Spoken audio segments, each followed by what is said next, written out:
لن تنالوا البر هرگز تاسو نشئ حاصلولی البر کامل نیکی. بر څه ته ویلی شي؟ نو د بر لفظي او حقیقي معنی دا ده چې یو کس باندې کم حق او دی هغه حقدار ته پوره ورکي، پوره حقدار ته حق ورکول دې ته چې کوم دی بر ویلی شي. چې دا چا په ده باندې حقي او دی حقدار ته چې کوم دی پوره حق ورکي نو دې ته بر ویلی شي. او بر چې کوم دی د حسن سلوک او د نیکۍ په معنی سره استعمالیږي، د عام نیکۍ په دغه سره. او دغه رنګي بر په فتحې سره یعنی په زبر سره بر او بار دا هغه کس ته ویلی شي چې هغه چاته د چا په هغه باندې حق وي، یعنی پوره حق ورکوونکي ته بر او بار ویلی شي.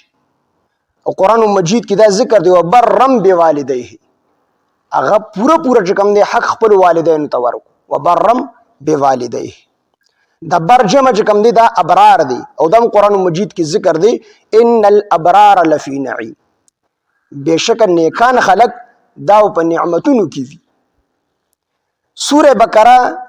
کہ اللہ پاک جل شانہ فرمائی لیس البر ان تولوا وجوهکم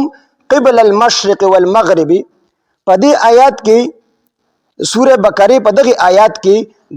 د نیکو اعمالو چې کوم دی یو فرض الله پاک ذکر کړی دی، او هغه ټول نیکو اعمالو ته بر لفظ چې کوم دی ویل دي چې دا بر دی، یعنی عامه نیکۍ ته مراد دی. او دلته کې الله پاک جل شانہ د بر لفظ استعمال کړی دی، خدای نه عام نیکۍ مراد دی، او دلته کې کامل نیکی مراد ده، افضل ترین نیکی دلته کې مراد ده. نو د دې مطلب دا دی چې لن تنالوا البر، تاسو هیڅ کله هرگز نشئ حاصلولی البر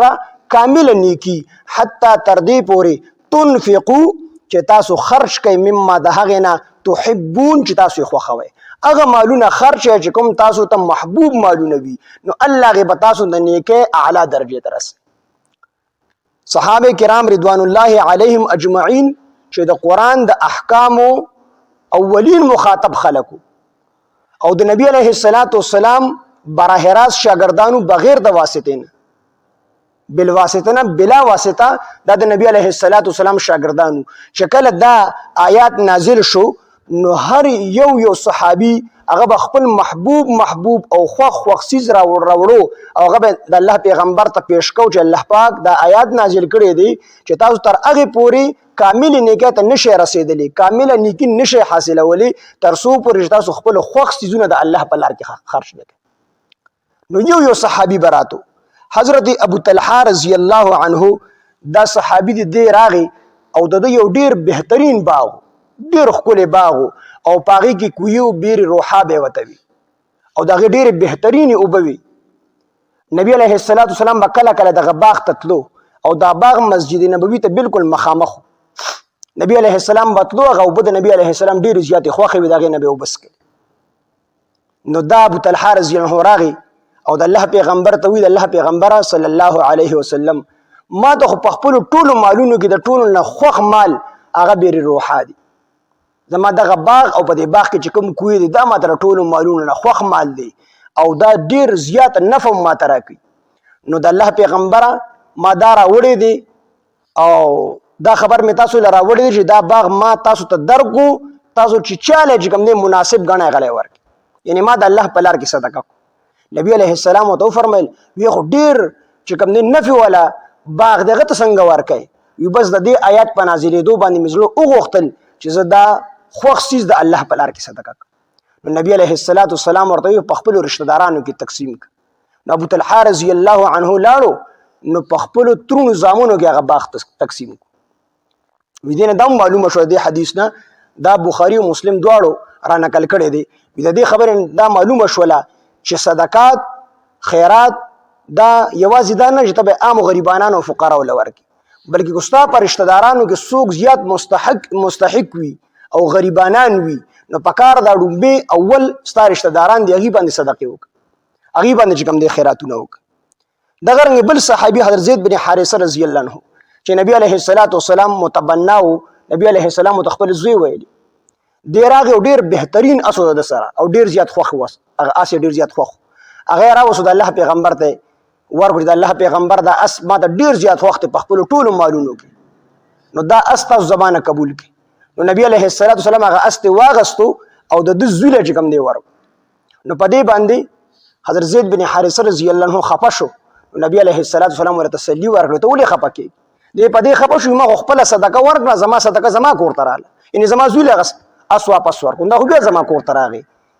نو نبی علیه السلام ورته تسلی ورکړه وستا د قبولیت نه مطلب دی او کنه ستا صدقه الله پاک قبول کړل مستا صدقه وکړه او صدقه الله پاک قبول کړل حضرت عمر رضی الله عنه وینځوا ډیر بهترین وینځي او ډیر زیات محبت ور سره هغه چې کوم دی آزاد کړ عبد الله بن عمر وینځوا ډیر بهترین وینځي هغه آزاد نو هر صحابي خپل خوخ مال راوړو او د الله په لار کې صدقه کو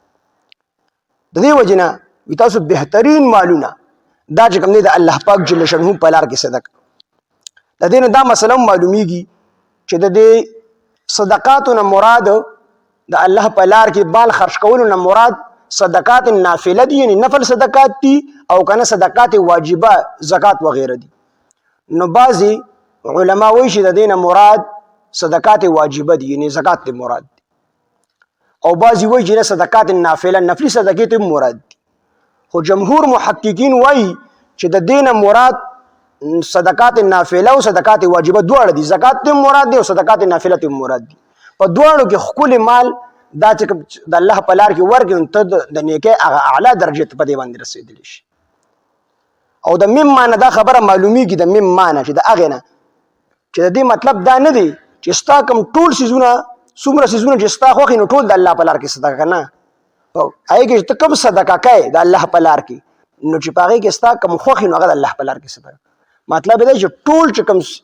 مثال 15 سيزه ستا خوختینو مطلب دا نه دی چې 15 ور د الله په لار کې صدقه یو دا غینه صدقه نو ته په دې باندې هم د نیکه هغه اعلی درجه ته رسیدلی شي دغه رنګ دینه بل مسله دا معلومیږي چې دا مما تحبون دا مراد نه دی چې یو سیز د قیمتي وینو خامخه پاغه سره ته د نیکه اعلی درجه ته رسیدلی شي نه چې کوم سیز تا خوخي اگر کو دغه د لک قیمت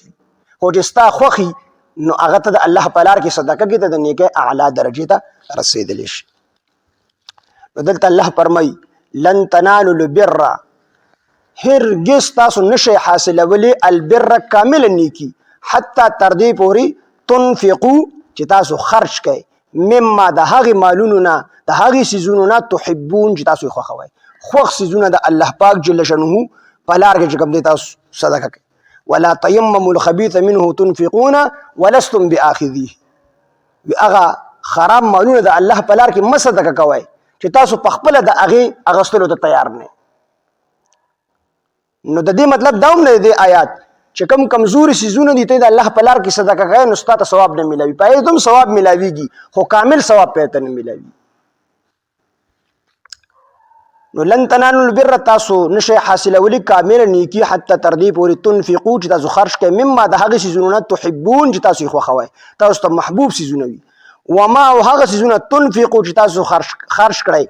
من شيء د سيزنا فإن الله بشک الله تعالی به په هغه باندې علیم په هغه الله په هغه باندې خبردار دی په هغه عالم دی چې په کوم نیت باندې خرج کړئ او کوم سيزونه تاسو د الله په لار کې ورکوي